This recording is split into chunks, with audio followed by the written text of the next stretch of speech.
Murdoch's whistle. Plate layers were inspecting the tracks on the main line. They checked the rails for signs of wear and replaced ballast where needed. It was imperative the engines whistle to tell the men to clear the line.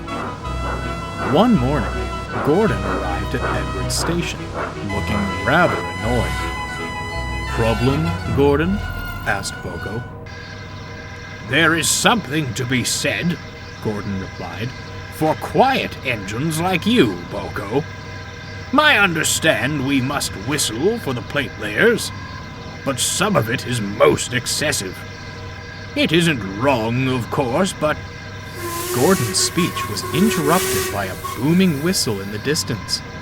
It grew longer and louder, and soon Murdoch shrieked through with a heavy goods train.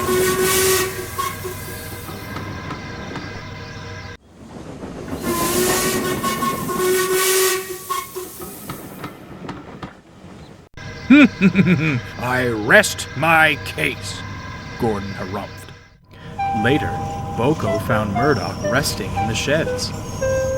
"If you've come to complain about my whistle," snapped Murdoch, "I've heard quite enough from Gordon already." "I'm not complaining, I'm concerned," Boco interjected.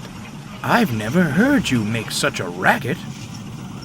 "This blasted new driver seems to think my whistle's a toy. Blows at any chance he gets. Too long and much too loud," Murdoch shuddered. "I tell him to stop, but he only laughs." "I quite understand," murmured Boco. "In my experience, new drivers tend to learn their lesson rather quickly."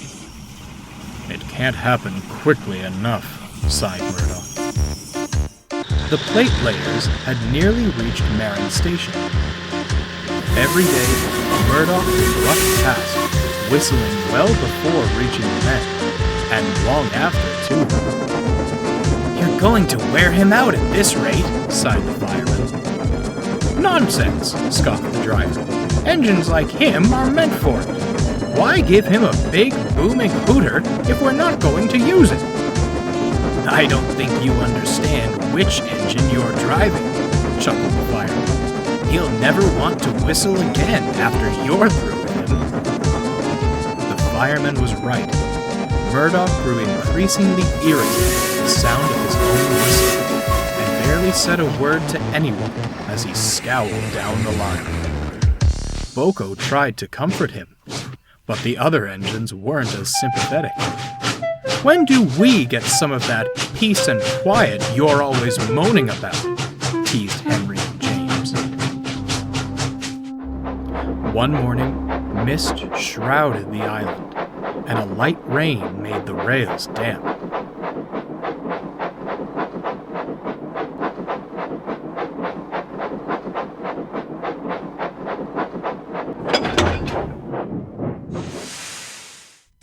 As Murdoch set off with his goods, he was struggling to see the line ahead. All too often, his focus was broken by his own whistle. "Will you stop that?" he barked at the driver. "This journey will be hard enough without you making that racket." "Have to let people know we're coming, especially in this mist, don't we?" the driver replied and smirked. They soon approached Edward's station. Murdoch knew what came next: Gordon's Hill and a hard climb. Boco was nearby and tried to hoot a friendly "hello." Of course, it was swallowed by the sound of Murdoch's own whistle. He charged at the hill, puffing and snorting until he reached the top. Murdoch braced himself for what would come next, but there was no whistle.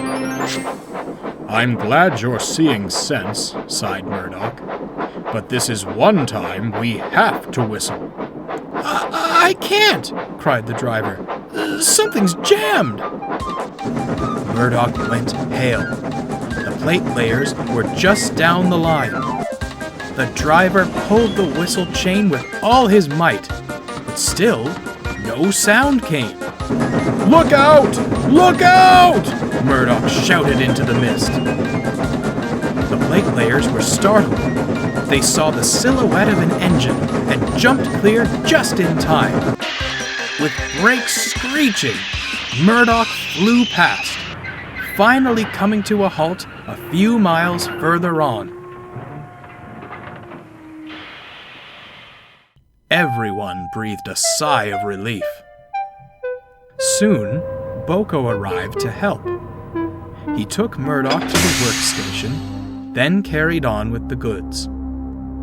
"I'd say the lesson has been learned," Boco winked, as he saw the fat controller talking severely to the driver.